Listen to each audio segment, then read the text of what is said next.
barakaatu dhamaan inta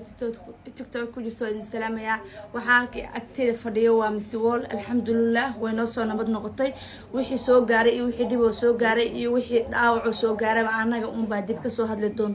hadli doono laakiin iyadoo nabad qabto way noo imaaday hay asxaabta xaalad macaani asxaabta ma santina leelaha inta kula kurbootay iyo intaan kula kurboonba dadna waxay u maleeyeen baraanki dadna waxay u malaayaan maxaa la yiraahdaa sheeg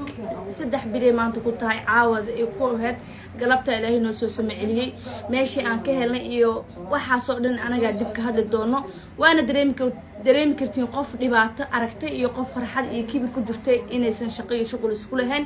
ilaahay mahadiis ilaahay baan uga mahad celin karnaa qof bil aadan oo maanta garab ugu siiyay soo hiritaankeedana ma jiro anaga iyo ilaahay subxaanahu assalaamu calaykum asxaabta soo dhawaada waan islaam markoowaad marka labaad ugu dambeyn walaasheen masuul waatana ayadoo caafimaad qabto oo soo laabatay 2 maalin kadib ilaahay maad iska leh